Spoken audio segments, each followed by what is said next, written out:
Hello सभी का स्वागत है आपका अपने यूट्यूब चैनल कंपोजर पर। आई होप कि आप सभी अच्छे होंगे और आपके परिवार में भी सभी अच्छे होंगे। तो आपके जो बैक पेपर और इम्प्रूवमेंट के एग्जाम है उसके फॉर्म फिल होने की डेट आ चुकी है और लगभग आप ये मान के चलिए 15 से 20 जुलाई, ठीक है, तब तक आप लोगों की डेट शीट आ चुकी होगी और आपके लगभग 25 जुलाई से एग्जाम स्टार्ट हो जाएंगे बैक पेपर और इम्प्रूवमेंट के। तो उसके लिए कई बच्चों के लगातार कमेंट्स आ रहे थे कि सर आप मोस्ट इंपोर्टेंट क्वेश्चंस बता दीजिए। कई सब्जेक्ट में बताया जैसे साइंस हो गया, मैथ्स हो गया, सोशल साइंस हो गया, इसके अलावा क्लास 12th वाले बच्चों के भी कमेंट्स है। तो अब उनको मोस्ट इंपोर्टेंट क्वेश्चंस देंगे और मोस्ट इंपोर्टेंट में भी मोस्ट वाले मोस्ट इंपोर्टेंट, ठीक है। तो जो आपके एग्जाम में 100% आएंगे वही क्वेश्चंस मैं आपको बताऊंगा। एटलीस्ट आप जो बच्चे बैक पेपर वाले हैं वो पास हो जाएं और जिनको अपने इंप्रूवमेंट देना है तो वो जितने क्वेश्चंस मैं आपको बताऊंगा उनको तो 100% आप प्रिपेयर कर लीजिएगा। और उसके अलावा जो मैंने मेन एग्जाम टाइम पे आपको मोस्ट इंपोर्टेंट क्वेश्चंस दिए थे उसको भी आप देख लीजिएगा, अगर जो बच्चे इंप्रूवमेंट वाले हैं उनके लिए, ठीक है। बाकी जो बच्चे बैक पेपर वाले हैं वो सिर्फ इसी वीडियो को देखेंगे तो उनके अच्छे मार्क्स आ जाएंगे। तो देर ना करते हुए करते हैं इस वीडियो को स्टार्ट। तो यहाँ पे बच्चे जो क्वेश्चन आपको प्रिपेयर करना है वो मैं आपको यहाँ पे बताते जाऊंगा। तो यहाँ पर अगर हम बात करें बच्चों, जो आपने फर्स्ट क्वेश्चन देखना है, और देखो कुछ सिलेक्टेड क्वेश्चन बताऊंगा, ऐसे नहीं कि 100 150 क्वेश्चन बता दूंगा, मुश्किल से 25 से 30 क्वेश्चन आपको प्रिपेयर कराऊंगा। तो देखते हैं बच्चों फर्स्ट क्वेश्चन, और फर्स्ट क्वेश्चन आप स्क्रीन पर आपके सामने है और यहाँ पे मैं आपको डायग्राम वगैरह सब कुछ एक्सप्लेन करूंगा, कौन कौन से आपने डायग्राम भी तैयार कर लें। देखो एक डायग्राम आपका 3 से 4 नंबर का कंफर्म आना ही आना है। तो वीडियो में बने रहेंगे आप अंत तक। इसमें आपको जो जो क्वेश्चन टिक करूंगा सिर्फ वही आपने प्रिपेयर करना है। एक तो ऑक्सीकरण देख लेना, ठीक है। ऑक्सीकरण इंपॉर्टेंट है और नहीं भी है तो आप इसको छोड़ भी सकते हैं, अदरवाइज आप अगर आपके पास टाइम है तो आप इसको प्रिपेयर जरूर कर लीजिएगा। ऑक्सीकरण, ठीक है। डेफिनेशन आप यहाँ से बाकी पूरा पढ़ लीजिएगा। चलते हैं नेक्स्ट। और देखो ये अगर आपको मैं पहले ही बता दूं, अगर आपको ये पूरी पीडीएफ चाहिए तो आप कहाँ से इसको डाउनलोड कर सकते हैं मैं वो भी आपको बता देता हूँ, क्योंकि फिर बच्चे कमेंट्स करेंगे कि सर हमें ये पीडीएफ प्रोवाइड करा दीजिए। तो पीडीएफ देखो बच्चों कहाँ से मिलेगी आपको, सिंपली आपने क्या करना है, हमारी जो ऑफिशियल वेबसाइट है composer.com उस पर चले जाना है। मैं आपको दिखा देता हूँ कहाँ पर जाकर के आपको ये हमारी वेबसाइट मिलेगी। सिंपल आपने कंपोजर लिखना है जैसा आप स्क्रीन पर देख पा रहे हैं। सबसे फर्स्ट नंबर पर ही आपको हमारी ऑफिशियल वेबसाइट देखने को मिल जाएगी। इस पर आप जब क्लिक करेंगे तो क्लिक करने के जस्ट बाद ही यहाँ पे यूके बोर्ड लिखा हुआ मिलेगा, ठीक है। आपने यूके बोर्ड पर क्लिक करना है और यूके बोर्ड पर क्लिक करते ही यहाँ पर आपको ऑप्शन मिल जाएगा back paper most important questions करके। Back paper most important questions आ जाएंगे, यहाँ पे आपको एक लिस्ट मिल जाएगी, आप उस पर क्लिक करके आप डाउनलोड कर सकते हैं। क्लियर है। तो अब मैं वापस ले चलता हूँ आपको क्वेश्चंस पर, और जितने क्वेश्चन सभी आप देखेंगे इन सभी को आपने अच्छे से प्रिपेयर कर लेना है। और अगर कोई क्वेश्चन आपको समझ में नहीं आया तो कमेंट बॉक्स में आपने बताना है, जो भी आपका पेज नंबर रहेगा आपने वो कमेंट करना है, ठीक है। देखो 3 नंबर का क्वेश्चन आपका हर साल आता ही आता है और पूछा जाता है किससे, वो है आपका संतुलित करने वाले समीकरण, ठीक है। आपके ये क्वेश्चन आप देख लीजिए, इन क्वेश्चंस को आपने प्रैक्टिस करनी है, ठीक है। इसमें आपको कुछ याद नहीं करना है, 3 क्वेश्चन ये हैं और आगे कुछ है उनको आपने प्रिपेयर कर लेना है। तो ये संतुलित करने वाला है हो गया, और ऐसे ही ये निम्नलिखित समीकरणों को संतुलित करना है, 3 वो और 3 ये, टोटल आपके 6 हो गए जिनको आपने संतुलित करना है। तो एक पहला क्वेश्चन तो आपने ये इंपॉर्टेंट है कि संतुलित करने वाला 3 नंबर का एक कंफर्म आना ही आना है, ठीक है। उसके बाद आगे लेकर के चलो, देखो वही क्वेश्चन मैं आपको बताऊंगा जो इंपॉर्टेंट रहने वाले हैं। उसके बाद आता है संयोजन एवं वियोजन अभिक्रिया। 4 प्रकार की अभिक्रियाएं होते हैं, संयोजन, वियोजन, प्रतिस्थापन और द्विविस्थापन, ठीक है। विस्थापन अभिक्रिया भी बोलते हैं और द्विविस्थापन अभिक्रिया भी। 4 प्रकार की टोटल होती है, संयोजन, वियोजन, विस्थापन और द्विविस्थापन, ठीक है। और विस्थापन को ही प्रतिस्थापन भी बोलते हैं, प्रतिस्थापन अभिक्रिया। तो आप इसको 4 रासायनिक अभिक्रिया, इनको आप याद कर लीजिएगा। उसके बाद यहाँ पे संयोजन वियोजन देखो यहाँ पर भी है, और ऐसे ही आपका संयोजन वियोजन के बीच में डिफरेंस दिखा रखा है। अगला चलते हैं, देखो ऊष्माक्षेपी ऊष्माशोषी, इसको आपने प्रिपेयर कर लेना है। नेक्स्ट चलते हैं आपके अगले क्वेश्चन पर।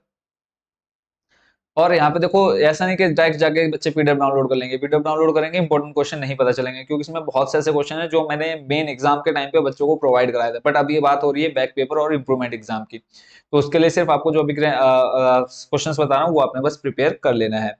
क्लियर है। तो उसके बाद अगला जो आपने देखना है वो है उपचयन और अपचयन। उपचयन अपचयन यहाँ पे आप देख सकते हैं। आयन क्या होता है, जब परमाणु आयन इलेक्ट्रॉन त्याग देता है अपचयन कहते हैं, और इलेक्ट्रॉन ग्रहण कर लेता है तो उसे अपचयन, यानी इलेक्ट्रॉन त्यागना उपचयन, इलेक्ट्रॉन ग्रहण करना अपचयन, इतना याद कर लेना है। उसके बाद अगला जो आपने याद करना है, देखो सभी याद नहीं करने हैं, जो जो मैं आपको बता रहा हूँ सिर्फ जिस पर टिक करूंगा वही आपने प्रिपेयर कर लेना है।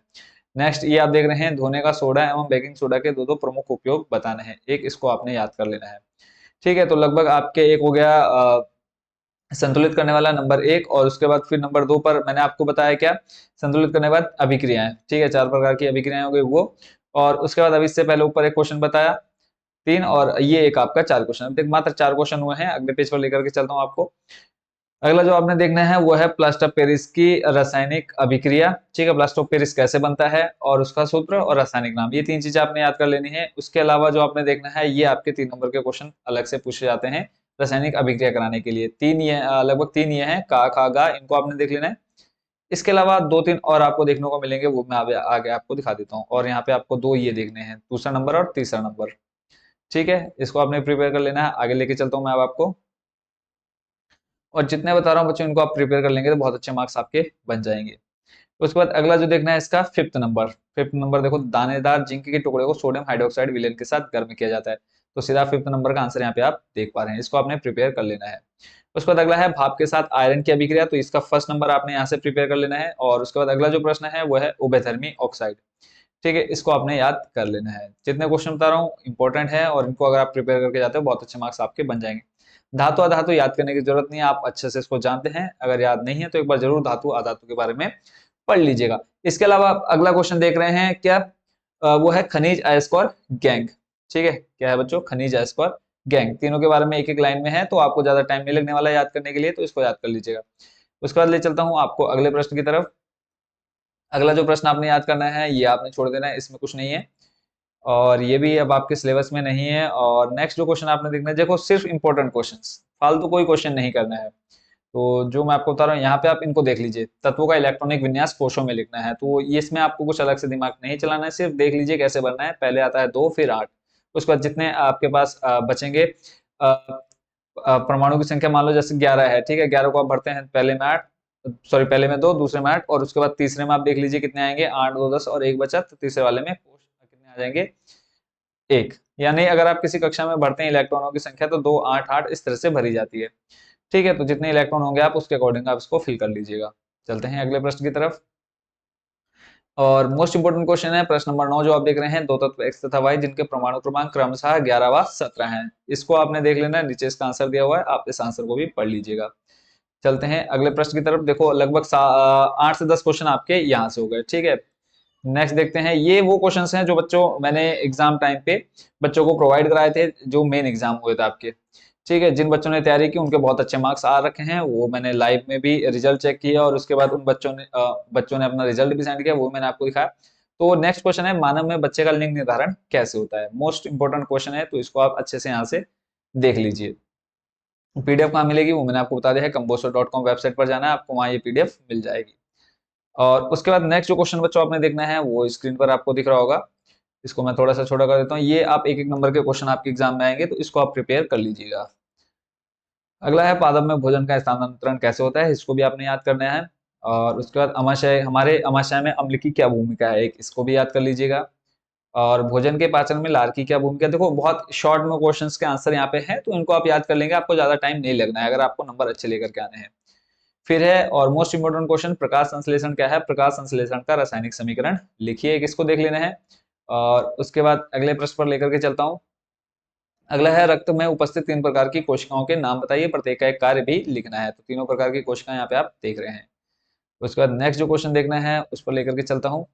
और फालतू कोई क्वेश्चन आपने नहीं करना है, जितना बता रहा हूँ सिर्फ आपने वही क्वेश्चन प्रिपेयर कर लेना है। अगला है, पादप हार्मोन क्या है। आप कोशिश करिएगा कि जितने क्वेश्चंस मैं आपको बता रहा हूँ इनको आप पहले एक नोटबुक में नोट कर लीजिएगा, उसके बाद इनके आंसर आप याद करना स्टार्ट करेंगे। ठीक है, जैसे मान लो आपने एक दिन ये सारे क्वेश्चंस का आंसर पढ़ लिए, फिर आप उन क्वेश्चंस को देखेंगे, और क्वेश्चंस को देख करके आप ये कोशिश करिएगा कि आप ये चेक करिएगा कि आपको कितने आंसर याद हो चुके हैं। उसके बाद पादप हार्मोन्स क्या है, एक इस क्वेश्चन को आपने प्रिपेयर कर लेना है। और उसके बाद अगला जो देखना है क्वेश्चन वो मैं आपको बता देता हूँ। और एक ये देख लीजिए आप, मुकुलन और कायिक प्रवर्धन, और मुकुलन और कायिक प्रवर्धन में भी खास करके मुकुलन को देख लीजिएगा, ठीक है, उसका डायग्राम। और उसके बाद नेक्स्ट जो क्वेश्चन है वो है द्विखंडन और बहुखंडन में अंतर, एक इस क्वेश्चन को आप प्रिपेयर कर लीजिएगा, द्विखंडन और बहुखंडन को। और उसके बाद चलते हैं अगले प्रश्न की तरफ। नेक्स्ट क्वेश्चन बच्चों आप स्क्रीन पर देख रहे हैं, परागण और निषेचन में अंतर। ठीक है, क्या है क्वेश्चन आपका, परागण और निषेचन में अंतर। यहाँ पर आपको एक पॉइंट यहाँ पर दिख रहा है, बाकी दो दो पॉइंट, 2 और 3 पॉइंट यहाँ पर दिया हुआ है। चलते हैं अगले प्रश्न पर। अगला प्रश्न परागण और निषेचन, इसको आपने नहीं देखना है। और नेक्स्ट जो क्वेश्चन है बच्चों आपका, वो आपने प्रिपेयर कर लेना है, इसको आपने छोड़ देना है, समझाती नहीं आएगा। प्रकाश के अपवर्तन के नियम, ठीक है, या फिर स्नेल के अपवर्तन के नियम, इनको आप प्रिपेयर कर लीजिएगा। ठीक है, ये सारे आपको हमारी ऑफिशियल वेबसाइट पर देखने को मिल जाएंगे। ठीक है, ये क्वेश्चन हो गए लगभग 7 से 8 क्वेश्चन आपके इसमें हैं। फिर उसके बाद नेक्स्ट जो आपने क्वेश्चन देखना है वो मैं आपको दिखा देता हूँ। ये टोटल आपके फर्स्ट चैप्टर से लेकर के लास्ट तक जितने चैप्टर हैं आपके सभी के मोस्ट इंपोर्टेंट क्वेश्चंस हैं। फिर अगला जो क्वेश्चन आपने देखना है वो है स्पष्ट दृष्टि की न्यूनतम दूरी का क्या अर्थ है। तो एक क्वेश्चन आपने ये प्रिपेयर कर लेना है, और उसका नेक्स्ट जो क्वेश्चन आपने देखना है, देखो सिर्फ इंपॉर्टेंट क्वेश्चन, खाली कोई क्वेश्चन याद नहीं करना है, मतलब जो फालतू हो, और ना मैं आपका टाइम वेस्ट कराऊंगा। अगला है ग्रह क्यों नहीं टिमटिमाते, एक इस क्वेश्चन को आपने प्रिपेयर कर लेना है। फिर है अगला प्रश्न, खतरे के संकेत का प्रकाश लाल रंग का क्यों होता है, ये आपने बताना है। फिर किसी अंतरिक्ष यात्री को आकाश नीली की अपेक्षा काला क्यों प्रतीत होता है। अगला प्रश्न है मोस्ट इंपोर्टेंट, नेत्र की समंजन क्षमता से क्या अभिप्राय है, आंख की समंजन क्षमता किसे कहते हैं, ये आपने प्रिपेयर कर लेना है। थोड़ा सा लॉन्ग टाइप में है, और इसको आप ये अगर आप याद कर ले तो अच्छे खासे नंबर आपको इसमें मिल जाएंगे। और उसके बाद नेक्स्ट जो क्वेश्चन देखना है, एक ये आप देख लीजिएगा, निकट दृष्टि दोष से क्या अभिप्राय, इसका संशोधन आप कैसे करेंगे, यानी आप इस दोष से कैसे मुक्ति पा सकते हैं। नेक्स्ट जो क्वेश्चन आपने प्रिपेयर करना है बच्चों वो है सूर्यास्त सूर्योदय के समय सूर्य लाल क्यों दिखाई देता है, मोस्ट इंपोर्टेंट क्वेश्चन है, इसको आपने याद कर लेना है। और उसके बाद अगला मोस्ट इंपोर्टेंट, ओम का नियम क्या है समझाना है। ठीक है, ओम का नियम आप यहाँ पे देख पा रहे हैं पूरा, तो इसको आप याद कर लीजिएगा। फिर उसके बाद नेक्स्ट जो क्वेश्चन है वो जो आपने प्रिपेयर कर लेना है वो मैं आपको दिखा देता हूँ। विद्युत चुम्बकीय प्रेरण से आप क्या समझते हैं, इसको आपने याद नहीं करना है। ऊर्जा का उत्तम स्रोत किसे कहते हैं, ये आपने इसके लिए जो नीचे 4-5 पॉइंट दे रखे हैं इनको आपने याद कर लेना है। उसके बाद अगले प्रश्न पर लेकर के चलता हूँ, इंपॉर्टेंट मोस्ट जो है क्वेश्चन वो है बायोगैस से आप क्या समझते हैं, इसको आप याद कर लीजिए इतना जल्दी से। अगला है उसके बाद नेक्स्ट जो क्वेश्चन आपने प्रिपेयर कर लेना है, नाभिकीय संलयन को परिभाषित कीजिए। क्लियर है, इसको आपने याद कर लेना है। और उसके बाद नवीकरणीय तथा अनवीकरणीय ऊर्जा स्रोत से आप क्या समझते हैं, इंपॉर्टेंट क्वेश्चन है। और उसके बाद अगला प्रश्न, खाद्य श्रृंखला क्या है। ठीक है, एक इसको आप देखना है, आपने देख लेना है। फिर है परितंत्र में अपघटकों की क्या भूमिका है, इसको आपने छोड़ देना है। वैसे अपघटक क्या करते हैं, सिंपल जो जीवधारी जो जीव होते हैं जब वो मर जाते हैं तो उनको पूरी तरह से नष्ट करने का काम करता कौन, वो करता है कौन, अपघटक। ठीक है, डिकम्पोजर्स जिसको बोलते हैं। उसके बाद है ऊपरी वातावरण में ओजोन परत कैसे बनती है, ये आपने याद कर लेना है।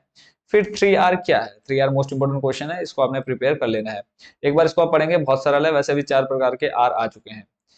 फिर है ओजोन क्या है, एक क्वेश्चन आपका ओजोन वाला पीछे था और एक ये है, अगर दोनों को आप याद कर लेते हैं, दोनों मतलब सेम टू सेम है, ज्यादा चेंजेस नहीं है, तो दोनों में से किसी एक को याद कर लेंगे तो दोनों एक ही बराबर है। ये आपको मैंने बता दिया है, 3R आपने याद करना है।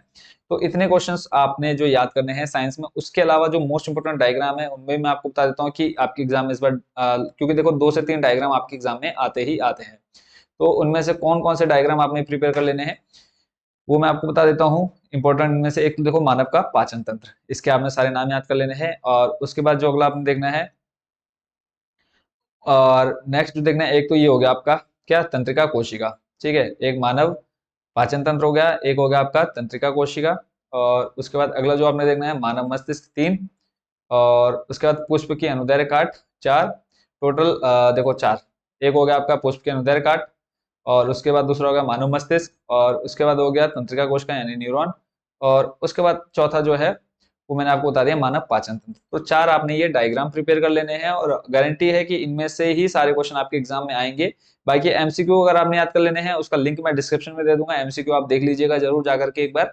लगभग 8 से 10 मिनट के एमसीक्यूज हैं, तो उनको आप एक बार जरूर देख लीजिएगा, क्योंकि एक एक नंबर के आपके लगभग एमसीक्यू भी बहुत ज्यादा पूछे जाते हैं। तो मिलते हैं आपके दूसरे सब्जेक्ट मैथ्स सब्जेक्ट के मोस्ट इंपोर्टेंट क्वेश्चन के साथ। Thank you so much watching for this video, और अपने दोस्तों को जरूर शेयर कर दीजिएगा, जो भी दोस्त आपके इस बार एग्जाम में बैठने वाले हैं, चाहे वो बैक पेपर हो चाहे वो इंप्रूवमेंट एग्जाम हो। तो सभी का बहुत बहुत धन्यवाद, बाकी सभी को शुभकामनाएं, इस बार आप लोगों का रिजल्ट बहुत अच्छा रहे।